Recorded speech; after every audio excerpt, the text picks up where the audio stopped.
मित्रों, वैसे तो प्रेजेंटेशन में काफ़ी कुछ होगा ही, लेकिन थोड़ा जैसे भूमिका में कुलर जी ने बताया है कि अभी तक ये क्षतिपूर्ति केवल किसानों के लिए बनाया गया था कि उनका जो किसी भी नेचुरल कैलेमिटी के कारण से जो नुकसान होता है फसल का नुकसान उसमें वो रजिस्टर करते थे।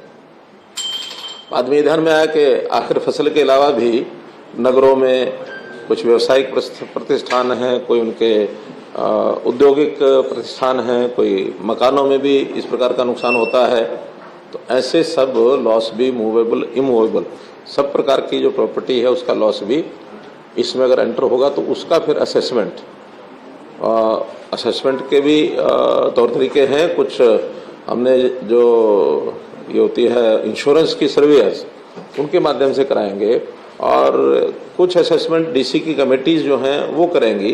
तो दोनों असेसमेंट के आधार के ऊपर उनको मुआवजे की कुछ राशि, उसका एक परसेंटेज वो हम कुछ तो डिक्लेयर पहले से है, कुछ आज डिक्लेयर करेंगे, उसमें से वो राहत उनको दी जाएगी। और अब बाद में आज ही जो एक विचार हमारा बना है कि जो नू में जो लॉस हुआ है, नुकसान हुआ है, प्रॉपर्टी का भी वहाँ जान माल सब नुकसान हुआ है, तो जान के नाते से अलग घोषणा करेंगे, लेकिन उनका जो माली नुकसान है, गाड़ियाँ फूकी हैं, कुछ और एसेट्स जो दुकानें हैं, तो उसका भी इसी पोर्टल में एक प्रकार से जानकारी लेंगे और उसी आधार पर उसकी भी स्कीम बना करके उनको सबको दिया जाएगा, ताकि जो नुकसान जिसका होता है वो क्लेम करता है तो फिर कोई चीज़ बचती नहीं है। अन्यथा बहुत लोग बाद में शिकायत करते हैं कि फलां का तो जो है असेसमेंट हो गया, मेरा रह गया। इसलिए हमने ओपनली सबको कहा है कि आपका जो लॉस हुआ है आप अपना दर्ज करें और बाद में फिर उसकी असेसमेंट का काम डिप्टी कमिश्नर और जो बाकी एजेंसीज हैं उसके माध्यम से कराया जाएगा, ताकि जल्दी से जल्दी हम इसका असेसमेंट करके लोगों को राहत पहुंचा सकें। इसलिए ये पोर्टल जो है इसका एक्सटेंशन किया गया। पोर्टल तो पहले से बना ही हुआ है क्षतिपूर्ति, लेकिन उसको एक्सटेंडेड वे में उसका जो ऑपरेशनल जो उसका दायरा है वो बढ़ाया है। तो ये इसके बाद मैं समझता हूँ कि एक बार प्रेजेंटेशन देखेंगे तो कोई प्रश्न होगा तो उसमें करेंगे। धन्यवाद सर। प्रेजेंटेशन के बाद दिखा दें या पोर्टल भी दिखा दें। तो ये तो पुराना स्वरूप है, आपको याद है, पहला ये लैंडिंग पेज है उसका पोर्टल का। इसमें जब व्यक्ति अपनी डीबीपी आईडी भर देगा तो तत्क्षण उस परिवार के जो सदस्य हैं उन सबके नाम आ जाते हैं और फिर जिसके भी फोन नंबर से वो ओटीपी मंगवाना चाहें वो ओटीपी भर के उसके बाद ये जो मुख्यमंत्री जी ने कहा नया स्वरूप है या एक्सपेंडेड वर्जन है ई क्षतिपूर्ति का, वो अभी इसके बाद आपके सामने आ जाएगा। तो कारण चुनना है कि आपका नुकसान क्यों हुआ, आग से, बाढ़ से, ओलावृष्टि, सूखा, शीतलहर, भूकंप, भूस्खलन, सामूहिक हिंसा, जैसे मुख्यमंत्री जी ने अभी पर्टिकुलर रेफरेंस किया। तो कोई भी कारण चुन ले, मान लीजिए बाढ़ ही चुन लिया, तो क्षति का प्रकार बताएं कि आप पशु या पक्षी की मृत्यु या आवास की हानि या फसल खराब हुआ या व्यावसायिक हानि। तो जो भी आप चुन लें, मान लीजिए पशु पक्षी की मृत्यु चुन लिया, तो फिर इसमें आपने भरना है कि किस प्रकार के पशु की मृत्यु हुई है, क्योंकि सबके लिए कॉम्पनसेशन नॉर्म्स अलग है। और फिर ये भरना है कि कितने होंगे, बस आगे दिखा दीजिए, कुछ भी एक चुन के बस समाप्त करते हैं इसको। ये किस डेट को हानि हुई, फोटो अगर है तो फोटो अपलोड करेगा और ये कहेगा कि मैं सत्यापित करता हूँ कि मेरे द्वारा भरी गई जानकारी सही है। कोई पटवा दिखाना थोड़ा नीचे, इसको आप अगर ध्यान से देखें, हाँ फोटो है तो अपलोड करें, आवश्यक नहीं। अब आप ये देखिए, जैसे ही ये सत्यापित कर दिया कि ये जानकारी सही है, व्यक्ति का काम खत्म। ना पटवारी ढूंढना, ना कानून को ढूंढना, ना डीसी को ढूंढना। जैसे सीएम साहब ने कहा जो असेसमेंट कमेटियां बनी, एनिमल हस्बेंड्री कौन, वो सब कंप्यूटर अपने आप पोर्टल पे जाएगा, सबके पासवर्ड है, वो क्लेम को उनको मैसेज आएगा एक क्लेम आ गया, तो उसको देख के वेरीफाई करना, भरना। और फिर जैसे सर ने कहा जो कुछ नए आंकड़े दिए, जैसे अभी व्यावसायिक हानि का आपको भी नहीं मालूम है, तो वो भी मुख्यमंत्री जी नए सिरे से वो हरियाणा सरकार के राज्य के पैसे से जो स्टेट डिजास्टर रिलीफ फंड के नॉर्म्स हैं वो सिर्फ रूरल एरियाज के लिए और एक कैप है, लेकिन उसको बढ़ा के अर्बन एरियाज पर भी लागू करेंगे, स्टेट के बजट से करेंगे, वो मुख्यमंत्री जी बताएंगे। धन्यवाद।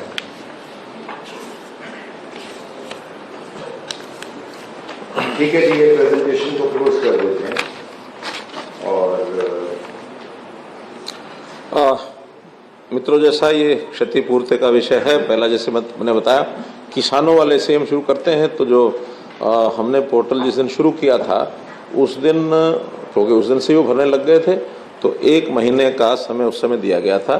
तो वो 18 अगस्त तक अपनी जो भी क्लेम हैं, किसान की जो फसल खराब हुई वो उसमें भर पाएंगे और उसके बाद फिर उसका असेसमेंट करके उनको पैसा दिया जाएगा। जो बाकी सब है, वैसे तो 3 दिन से 4 दिन से इसकी जानकारी हमने लोगों को दे दी थी, तो बहुत से क्लेम इसमें बिना लॉन्च किए भी भरे जा चुके हैं, लेकिन आज इसको विधिवत लॉन्च कर रहे हैं। और इसमें कोई समय मैंने रखना है कोई, तो जो वो वाला है सर फसल वाला, वो तो आपने 18 अगस्त के लिए बोला। हाँ, तो वही समय रहने देते हैं। हाँ ठीक है, तो 18 में भी आज अभी समय पर्याप्त है। और मैं समझता हूँ कि जो इस समय तक घटनाक्रम है उसके लॉस की जानकारी सबको अपनी है ही, और वो इसमें 18 अगस्त ही इसके डेट हम रखते हैं, ताकि आज 2 तारीख है तो 16 दिन का समय और मिल जाएगा। फिर इसके बाद उनका सबका आकलन करके उनको दे दिया जाएगा। इसके बाद जो हमने इसकी हर्जाने की राशि तय की है, उसकी एक परसेंटेज जो हमने आपके माध्यम से लोगों को जो बतानी है, उसमें 2 प्रकार का है। तो मूवेबल प्रॉपर्टी है, इमूवेबल प्रॉपर्टी है। मूवेबल प्रॉपर्टी यानी मकान यानी बिल्डिंग को छोड़ करके बाकी लगभग सारी इमूवेबल रहती है, मूवेबल रहती है। मकान है वो इमूवेबल है। तो मूवेबल प्रॉपर्टी का जहाँ तक विषय है, उसमें यदि 5 लाख रुपए तक किसी का लॉस है, असेस्ड लॉस, उसका 80% अर्थात 4 लाख रुपया तक उनको दिया जाएगा। जितना लॉस होगा उसका 80%। 5 से 10 लाख तक 70%, 10 लाख से 20 लाख तक 60%, 20 लाख से 50 लाख तक 40%, जो एडिशनल है उसका ये जाता जाएगा। और 50 लाख से 1 करोड़ रुपए तक 30%, 1 करोड़ से 1.5 करोड़ रुपए तक 20%, और ये सब मान लो 1.5 करोड़ तक भी हो जाता है, इससे ऊपर भी होता है, तो एक अपर कैप लगाइए कि टोटल 50 लाख तक और ये कंपनसेशन जो है इस लॉस का मिलेगा। इससे ऊपर मैं मान कर चलता हूँ जो इससे बड़े जो भी लोग होते हैं सामान्यतया सब लोग अपना इंश्योरेंस कराते हैं। ये तो उस इवेंचुअलिटी में है जिसने इंश्योरेंस ही नहीं कराया है, ताकि ऐसे समय पर उनको भी एक मरहम जो है वो लग सके। तो यानी 1 रुपये से लेकर 50 लाख तक का लॉस इस परसेंटेज के हिसाब से लगभग 1.5 करोड़ तक के नुकसान के लोगों को ये लाभ उसी हिसाब से इंक्रीज होता जाएगा। 1.5 करोड़ से ऊपर का है तो फिर 50 लाख उसकी फिक्स राशि है। ये तो है मूवेबल प्रॉपर्टीज़। इसके अंदर कोई मानो व्हीकल है, उसका स्टॉक है, उसकी मशीनरी है, प्लांट है, तो ये सारे इस प्रकार के विषय हैं इसमें कवर होंगे। और जो बिल्डिंग्स हैं अर्थात जो इमूवेबल प्रॉपर्टी है, उसमें पहले से हमारी एक योजना चल रही है और उसी के अंतर्गत अगर 1 लाख तक का है तो वो कंप्लीट 100% देंगे, 1 से 2 लाख 75%, 2 से 3 लाख 60%, 3 से 5 लाख 50%, 5 से 7 लाख 40% और 7 से 25 लाख तक 30%। और इसको भी कैप किया है 25 लाख पर कि मैक्सिमम किसी बिल्डिंग का अगर कोई लॉस होता है, मानो उसमें क्रैक आया है, उसमें कोई फर्श टूट गया, उसमें दीवार गिर गई, उसमें टोटल भी गिर गई, तो भी मैक्सिमम 25 लाख रुपए तक का उसका लॉस ये हमने इसमें कवर किया है।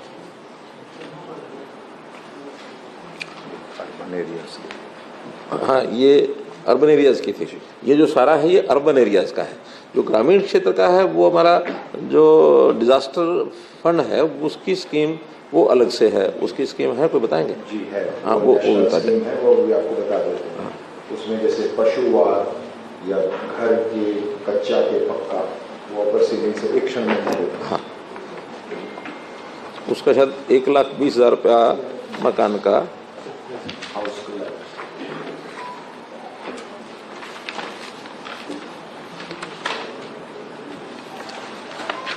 लेकिन उसमें भी जो है मुझे लगता है थोड़ा राशि कम है और हम उसको रिवाइज करेंगे, रिवाइज करके आपको बताएंगे। ग्रामीण क्षेत्र वाला जो है उसकी राशि आपको बताएंगे जो पहले से तय है।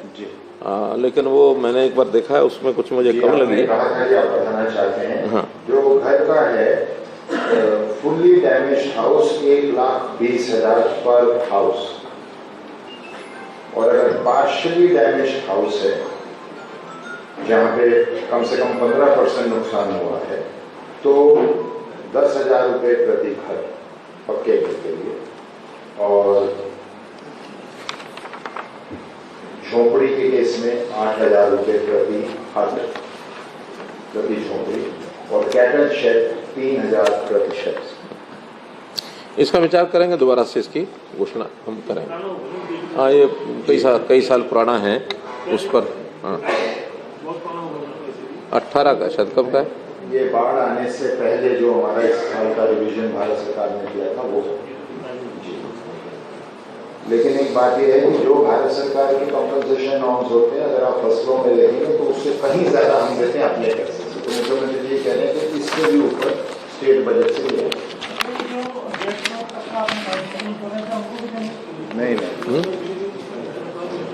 नहीं, सर ने स्पष्ट किया कि इंश्योरेंस के बाहर उससे बाहर, जिसका इंश्योरेंस किन्हीं कारणों से नहीं कराया गया। इसी प्रकार जैसे अब थोड़ा कंपनसेशन के विषय हैं, एक दो जो पहले कुछ दिन पहले विचार आया था, लेकिन वो घोषणा नहीं कर पाया था मैं। जो कावड़िए जो हैं, जिनका भी शिवरात्रि शायद 18 या 20 तारीख को थी जुलाई में जी, उससे पहले कुछ कावड़ियाज की डेथ हुई है एक्सीडेंट में, जो भी कुछ कारण रहे। पिछले बार भी हमने दिया था उसी पैटर्न पर, जैसे पिछले साल किया था उसी हिसाब से 2 लाख रुपया प्रति कावड़िए जो उसकी डेथ हुई, जो हरियाणा का रहने वाला है, ऐसे व्यक्तियों को 2 लाख 24 लोगों की अभी तक हमारे पास जानकारी है, 2 लाख रुपया प्रति व्यक्ति प्रति कावड़िया, वो उसको कंपनसेशन हमने पिछले साल का जो तय किया हुआ है उसी को आगे बढ़ा रहे हैं।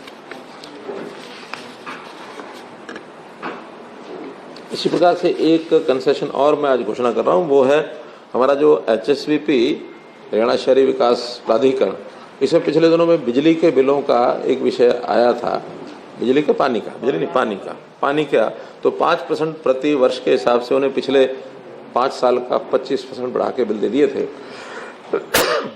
विचार करने के बाद ध्यान में आया कि ये गलती वास्तव में डिपार्टमेंट की है। उस समय 5% बढ़ाने का एक सर्कुलर निकाला, लेकिन उसकी डिमांड नोट कभी भेजा नहीं गया। हमने सारे रिकॉर्ड देख लिए हैं, वो फाइल में केवल बढ़ा करके छोड़ दिया, और अब आकर 5 साल का इकट्ठा डिमांड नोट भेजा। बहुत लोगों ने कहा कि आखिर एक साथ ऐसे 25% का रेट बढ़ाना उचित नहीं है, तो बहुत सुझाव आए अलग अलग, लेकिन अंततोगत तो हमने फैसला किया कि ये 5% की बढ़ोतरी जो 2018 में की थी, 18 से 23 तक, अब तक सारी फ्री कर देंगे हम। केवल अब से वो 5% आगे लागू होगी, पिछला 25% जो है उस बिल का वो सारा जो है वेव ऑफ कर दिया है। लगभग 42 करोड़ रुपए का इसमें HSVP के ऊपर एक अलग से प्रावधान किया गया है उसमें। ये सब तो जो हमने कंपनसेशन के नाते से जो घोषणा की है वो है। अब विषय सीधा आप भी आखिर जरूर कहेंगे, वो है नूह का ये जो दुर्भाग्यपूर्ण घटना हुई है। इस घटना के संबंध में सब जानकारियां दे दी गई हैं। आज हमारे DGP साहब ने भी प्रेस कॉन्फ्रेंस की है गुड़गांव में, सब समाचार आपको आए हैं। उसमें मैं इतना ही कहूँगा कि इसके बाद शांति बनी रहे और किसी प्रकार की जो चीज़ है वो अनदेखी न जाए, तो हमने उसके सारे जो इंतजाम किए हैं अभी तक, जैसा मैंने बताया कि 20 कंपनीज पैरामिलिट्री की हमने बुलाई हैं, जिसमें से 14 कंपनीज नूह जिले में, 3 कंपनीज पलवल में, 2 गुरुग्राम में और 1 फरीदाबाद में। 4 कंपनीज की डिमांड आज हमने और की है बाहर के स्थानों के लिए, ताकि एक सावधानी के लिए क्योंकि कोई घटनाएं छोटे किसी न किसी स्थान पर जो होती रही हैं, तो वहाँ सबको ध्यान रखा जाए और कोई ऐसी अनलॉफुल एक्टिविटी कोई ना कर सके, और ये आगे कोई इस वातावरण में शांति बनी रहे। आज दिन भर में भी कई जगह की गैदरिंग, कई तरह के ज्ञापन ये सब दिए गए हैं, लेकिन सभी जगह पर शांतिपूर्वक सारा विषय लगभग सबके ज्ञापन जो है वो हो चुके हैं। किसी ने DC ऑफिस में जाके दिया होगा, कहीं किसी ने गैदरिंग की होगी, ये सारे विषय जो है वो समाप्त हो गए हैं। 6 लोगों की, जैसे मैंने बताया आज सुबह भी, कि उनकी डेथ रिपोर्टेड है। 2 उसमें पुलिस के लोग हैं, 4 उसमें सिविलियंस हैं। अभी तक 116 लोगों को अरेस्ट किया गया है और 90 इसके अतिरिक्त और डिटेन किए गए हैं। पूछताछ करने के बाद उनके खिलाफ भी कार्रवाई जो बनेगी वो सब की जाएगी। और इसके बाद ये सारा जो विषय आया है, इसके पीछे किसका हाथ है, कैसे शुरू हुआ, इन सब बातों के ऊपर भी प्रोसेस चल रही है। उस सारी प्रोसेस में कोई भी दोषी है उसको बख्शा नहीं जाएगा। ये सारी योजना हमारी इसमें बनी है। आगे के लिए कुछ चीज़ें हमने जो और तय की हैं, उसमें एक ये तय किया है कि एक IRB की बटालियन नूह जिले में ही स्थापित की जाएगी। जो अभी 2 बटालियन भौंडसी में है, उसमें से एक बटालियन नूह जिले में जगह हमने देख ली है, लेकिन वो जगह बनने में थोड़ा समय लगेगा। उससे पहले किसी टेम्परेरी भवन में एक बटालियन में कितने लोग होंगे, 1000 लोग लगभग। तो 1000 लोगों की व्यवस्था वहाँ उसी जिले में कहीं ना कहीं, ताकि आवश्यकता पड़ने पर कभी भी उसका मानो उपयोग करना हो तो उपयोग किया जा सके। हमने एक पुलिस में एनफोर्समेंट ब्यूरो अलग से बनाया है। उसके लिए 5-6 विभागों में, खास करके जिनमें टैक्सेशन की चोरी होती है, जहाँ कहीं थोड़ा इस प्रकार के विषय जो लोगों के नाते भी, सरकार के नाते भी अनपॉपुलर कहें, या जो एक किसी न किसी नुकसान को पैदा कर सकते हैं, इन चीज़ों को चेक करने के लिए पुलिस का एक लॉ एंड ऑर्डर के लिए अलग से सारा होगा, इन्वेस्टिगेशन के लिए होगा। लेकिन एक इस प्रकार के, जैसे माइनिंग है, जैसे एक्साइज टैक्सेशन है, जैसे पावर है, जैसे इरिगेशन है, तो इस प्रकार से 5-6 डिपार्टमेंट पहले विचार किए थे। लेकिन नूह जिले में जो ये काऊ प्रोटेक्शन एक बड़ा विषय है, वहाँ स्मगलिंग होती है, वहाँ गौ हत्या भी होती है। तो हम उस जिले में एनफोर्समेंट जो हमारा ब्यूरो है, उसको काऊ ये जो सिक्योरिटी का जो काम है, ये भी उनके माध्यम से कराएंगे। और 100 जवान अलग से उस व्यवस्था के लिए वहाँ रखे जाएंगे, ताकि ये समस्या भी आगे ना आए। और मैं तो खास करके ऐसे मुस्लिम भाई, जो बहुत लोग मुसलमान भी हैं, जो गोरक्षा के हित में भी बोलते हैं, काम करते हैं, उनका कोई उसमें विरोध नहीं है, बल्कि सहयोग भी करते हैं। राष्ट्रीय मुस्लिम मंच खुल करके उसमें इस मूवमेंट में साथ देता है। तो मैं तो ऐसे मुस्लिम नौजवानों को भी प्रोत्साहन के नाते से अलग से योजना बना करके भी उनको प्रोत्साहन देंगे कि मुस्लिम लोग भी अगर गोरक्षा में आगे आते हैं, ताकि वहाँ किसी प्रकार का आपसी भाईचारा ये न बिगड़े, हमेशा के लिए इन चीज़ों को हम ठीक कर सकें। तो इसका भी एक अलग से हम योजना बनाएंगे।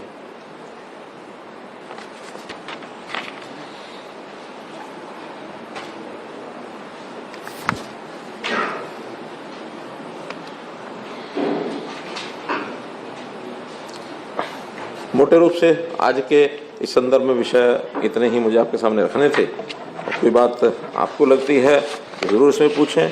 एक मेरा निवेदन जैसे जनता से रहता है कि सब लोग शांति कायम करने के लिए वो सहयोग करें, आगे आएँ, वैसे मीडिया से भी मैं अपील करूँगा कि हम जो भी विषय बातचीत करें, चाहे प्रिंट में चाहे इलेक्ट्रॉनिक में, उसमें कैसे हम शांति कायम करने में सहयोगी हो सकते हैं।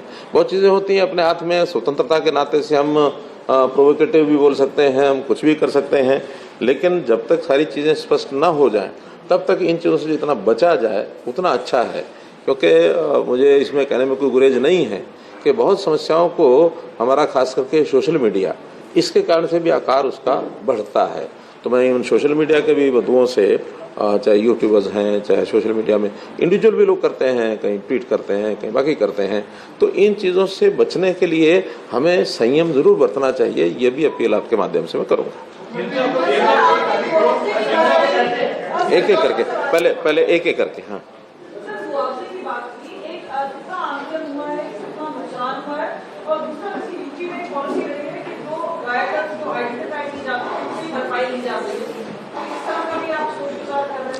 हमने एक एक्ट बना लिया है और उस एक्ट में ये पारित किया गया है कि कोई भी जो लॉस है, चाहे वो पब्लिक प्रॉपर्टी का होगा, चाहे किसी की प्राइवेट प्रॉपर्टी का होगा, ये ठीक है कि पब्लिक प्रॉपर्टी का तो सरकार ही सू करेगी, लेकिन प्राइवेट प्रॉपर्टी का उसको अपने आप सू करना पड़ता है। तो जिन्होंने नुकसान किया है वो इस बात के लायबल हैं कि उनसे वो भरपाई कराई जाए। तो हम उसका पूरा अपना जो सरकारी प्रॉपर्टी है उसका हम करेंगे, प्राइवेट प्रॉपर्टी वालों को भी उनको कहेंगे कि इसकी लायबिलिटी जिनके ऊपर है उनसे वसूल किया जाए। एक एक करके, एक एक करके, एक एक करके। रुकिए, हाँ, एक एक करके।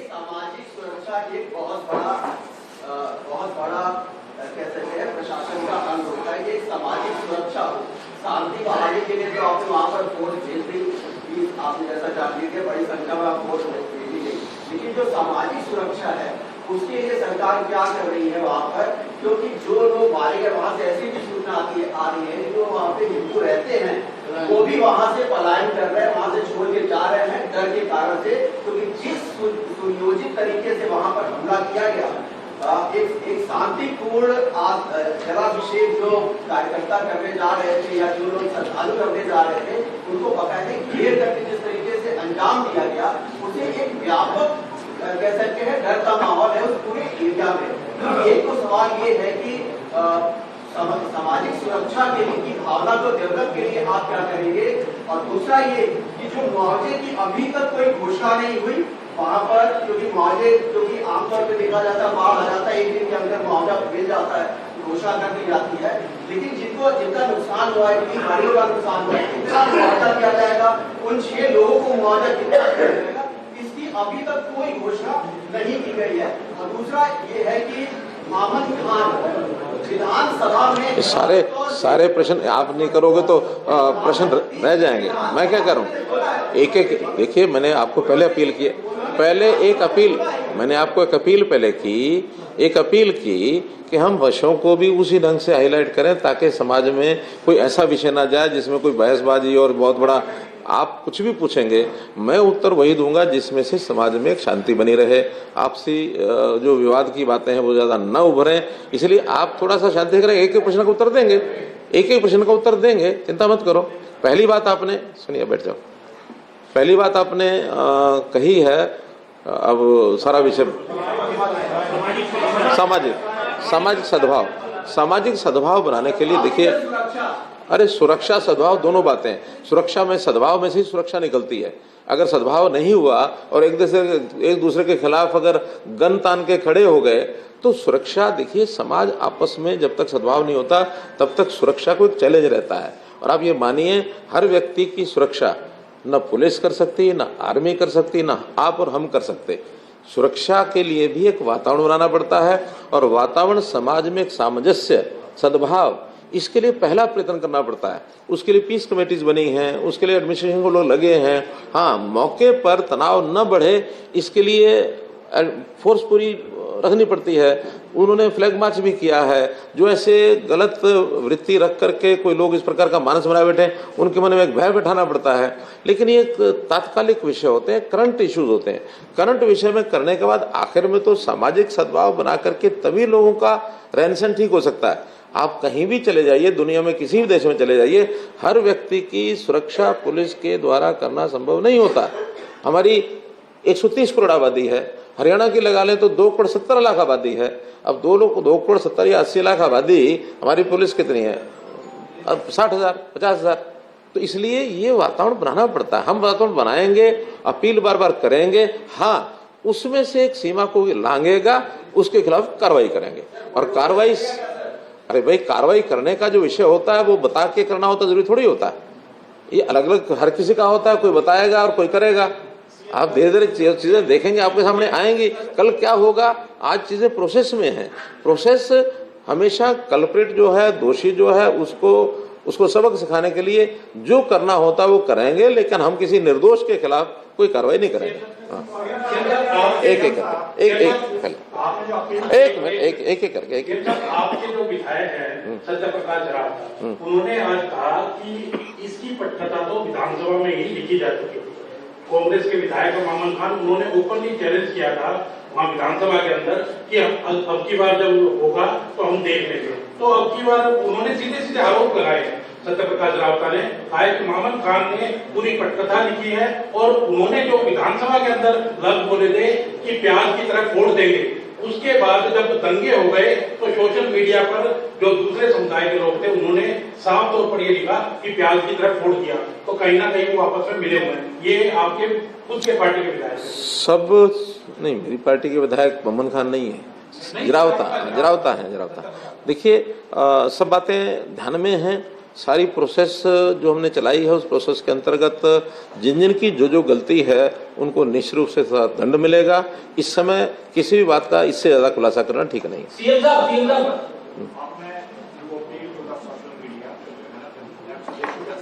restraint. At the core of this entire unfortunate incident is a social media video. Monu Manesar ने अपना वीडियो भेजा. Why is that your government has been unable to arrest Monu Manesar, who has emerged as the key villain in this entire episode? One, why is that? And the second thing, you have said people from outside had also entered, who are also responsible for this arson, for this writing. What are your thoughts? What is the investigation so far? Where is the investigation so far reached? Writers, they are from outside which part of the country? And you said there is a larger conspiracy you were looking at. So these conspirators were within the state or outside the state? देखिए, जहाँ तक मोनू मानेसर की बात है, मोनू मानेसर के खिलाफ जो पिछला केस एफआईआर वो राजस्थान सरकार की है। राजस्थान सरकार को हमने कहा है कि जिस प्रकार की मदद उनको ढूंढने में हमारी चाहिए, मदद करेंगे, तैयार है मदद करने के लिए। अब वो चूंकि राजस्थान पुलिस उसको ढूंढ रही है, कहाँ है, कोई इनपुट्स हमारे पास अभी नहीं है, उनके पास है कि नहीं हम नहीं कह सकते। राजस्थान पुलिस उसके खिलाफ कार्रवाई करने के लिए स्वतंत्र है, हमारी मदद जितनी चाहिए उनको करेंगे।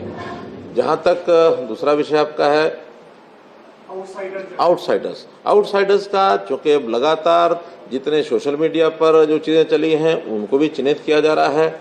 हमारा जो साइबर डिपार्टमेंट है उसमें लगा है, जो वहाँ पर जो डंप मिला है टेलीफोन कॉल्स का, वो हमारे जो टावर्स होते हैं उससे मिलता है, उसके साथ उनके लिंक बनाए जा रहे हैं। अब लिंक बनाने के बाद ही पता लगेगा किसने किसको कितनी बार कॉल्स किए, उतना ही पता लगता है उस डिटेल कॉल में, इससे ज़्यादा पता नहीं लगता। लेकिन उसमें से इन्फ्लुएंसेस को निकलते हैं, वो इन्फ्लुएंसेस सोशल मीडिया के इन्फ्लुएंसेस, और लगातार वहाँ जो सीसीटीवी कैमराज हैं, सीसीटीवी कैमराज के जितने भी फोटोग्राफ्स हैं, जितने भी रिकॉर्डिंग्स हैं, उनको सबको ले लिया गया है, उसका एनालिसिस चल रहा है। इसी में से जो 116 लोग पकड़े हैं वो इन्हीं में से पकड़े हैं। 90 लोग जो डिटेन किए हैं वो उसी कारण से डिटेन किए हैं। और अभी तो ये शुरुआत हुई है, इसका लगातार जो पुलिस फोर्सेज या हमारी जो पैरामिलिट्री फोर्सेज वो वहाँ हैं वो कोई हटी नहीं है, कर्फ्यू वहाँ लगा हुआ है, और हम किसी प्रकार की कोई ढिलाई बरतेंगे नहीं। और इसमें चूँकि पुलिस इन्वेस्टिगेशन एजेंसी जो होती हैं उनकी इन्वेस्टिगेशन से पहले कोई बात कह देना कई बार इन्वेस्टिगेशन को भी प्रभावित करता है। इसलिए जो हमारा एक स्टैंड है कि दोषियों को बख्शा नहीं जाएगा, वो हर हालत में उसको मेंटेन किया जाएगा। एक मिनट प्लीज ऐसा ये इट्स नॉट सब्जी मार्केट। हाँ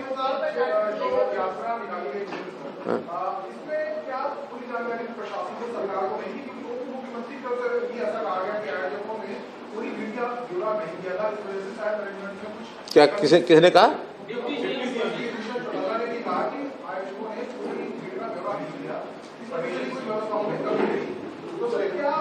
ऐसा नहीं है।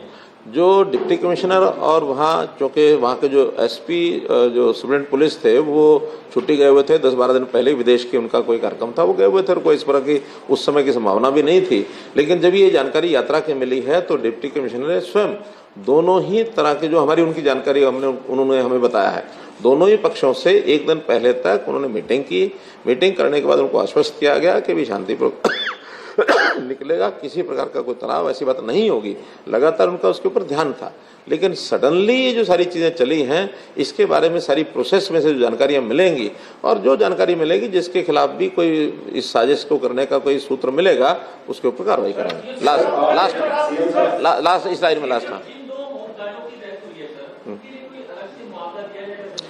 उनकी योजना जो हमारी सरकारी कर्मचारियों की योजना होती है उसमें 57 लाख रुपए का मुआवजा उसको मिलने के लिए पुलिस ने घोषित कर दिया है, वो उनको मिल जाएगा। चलिए कौन बोल रहे हैं? आपने कहा कि सुनियोजित तरीके से प्लान किया गया था, ऊपर पत्थर भी रखे गए थे, मतलब कुछ दिन पहले या फिर उससे पहले उस दिन से ही पहले ये काम किया गया था, प्लानिंग की गई थी। तो खुफिया विभाग क्या कर रहा था? क्या सरकार के पास किसी तरीके की जानकारी आई नहीं थी? और अगर आई थी तो क्या कार्रवाई नहीं? मेरा कहना है कि ये सारी बातें एक बार सारी जांच हो जाए, उस प्रोसेस के बाद ही सारी बातें बताना ठीक है। आज इस समय कोई भी बात बोलना, उन चीज़ों को कहीं ना कहीं बढ़ावा देना होगा। हमें चीज़ों की तहकीकात में जाने दीजिए, जाएंगे उसके बाद सारी चीज़ें आपको जानकारी मिलेगी। एक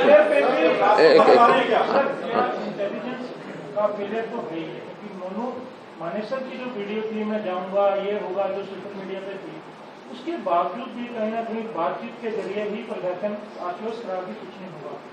कुछ ना कुछ बड़े लोग रहते हैं, इंटेलिजेंस होती है, क्या इस एंगल से भी जांच करेंगे, क्या फेलियर रहा है? देखिए, जब चीजें चली हैं और उन्होंने कहा कि हमारी बातचीत हो गई है, इसमें से नहीं कुछ होगा, और अगली सत्य बात यह भी है कि उस दिन किसी जगह पर कोई सोनू मानेसर के प्रेजेंस का या उसके आने का कहीं कोई विषय नहीं है। जब नहीं है तो अफवाहें और ये जो सारी चीजें होती हैं, इन अफवाहों के कारण से जो वातावरण खराब होता है वो इसी प्रकार से होता है। हमारा अपील है, अभी भी अफवाहें बहुत चलेंगी, उन अफवाहों पर ध्यान नहीं देना चाहिए।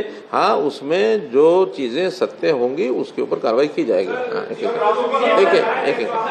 एक करके भाई, एक करके। वीडियोस आए हैं जो 2 दिन से आ रहे हैं, उसमें जो पथराव हुआ, जो कम उम्र के लड़कों का उपयोग किया गया है, अगर जो वीडियो देख रहे हैं तो ये मतलब अगर देखा जाए जानबूझ के लाया गया था कि ज्यादा पथराव करते, इस पर भी कोई जांच सरकार करेगी? हर पहलू पर जांच होगी, और अगर कानून के नाते से जो जिसके खिलाफ कार्रवाई बनेगी वो जरूर की जाएगी, उसमें कोई ढिलाई नहीं बरती जाएगी। अब लास्ट एक ये हाँ, ब्लैक शर्ट। गुड़गांव में एमपी राहुल ने कहा है कि यात्रा वाले ही हथियार लेकर गए, ये उनका बयान है। देखिए, उनका बयान किस आधार पर उन्होंने दिया है, मेरे पास ऐसी कोई जानकारी नहीं है, और अगर उनके पास कोई जानकारी होगी मैं उनसे बात करूंगा।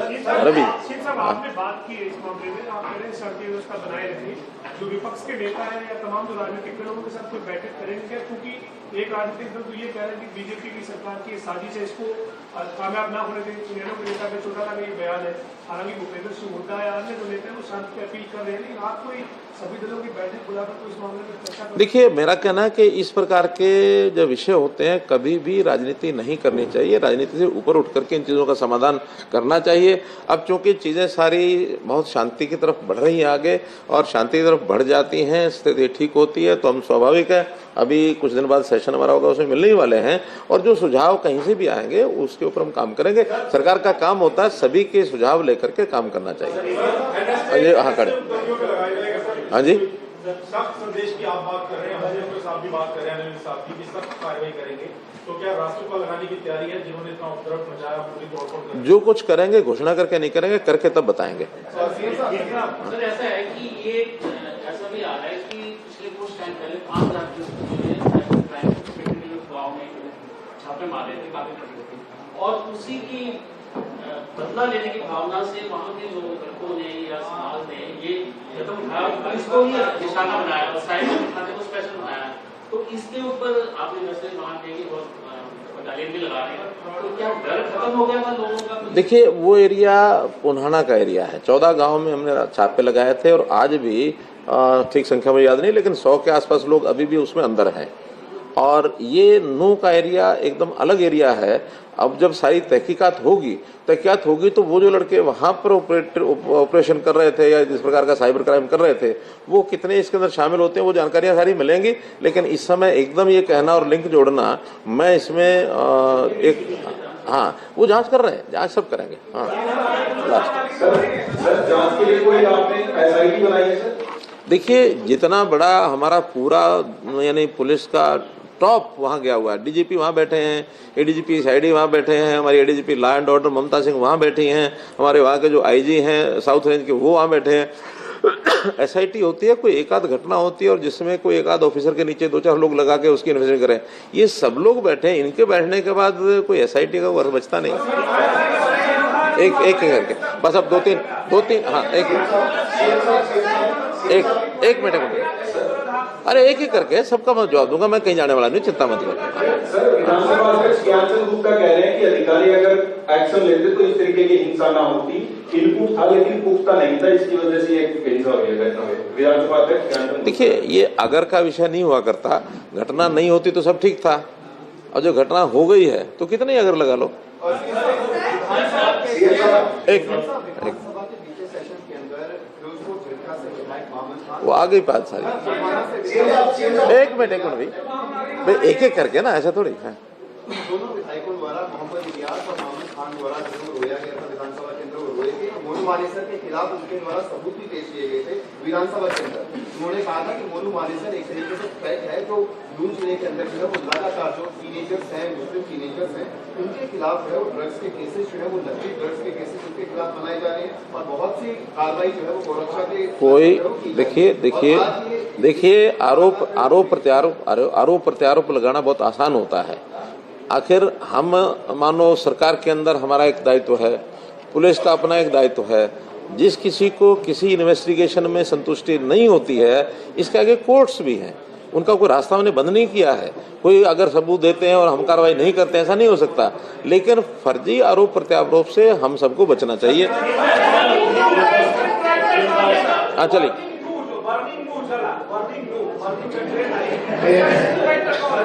एक सेकंड, मेरा आप सब लोगों से विनम्र निवेदन है। मुख्यमंत्री जी 11 साथियों के प्रश्नों का उत्तर दे चुके हैं, उन्होंने स्वयं कहा और भी उत्तर दे।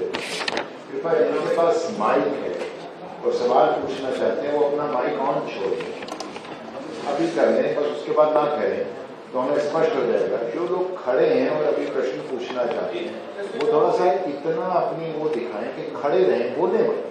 तो जब बैठ जाएंगे सारे तो मुख्यमंत्री जी समझ जाएंगे कि हो गया। देखिए, अगर कोई, मेरा क्या कहना है, अगर कोई ऐसी कंक्रीट ऐसा कोई विषय है जिसके बारे में कोई मुझे जनता को आपको बताना है, आपके माध्यम से उन तक बात पहुंचानी है, तो विषय।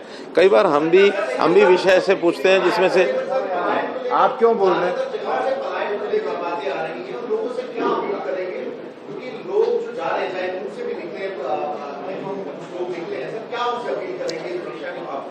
नहीं, मैंने बताया ना कि हमें सबकी सुरक्षा देने का हमारा काम है। हम सबसे अपील करेंगे कि शांति से वहाँ रहें और आपसी भाई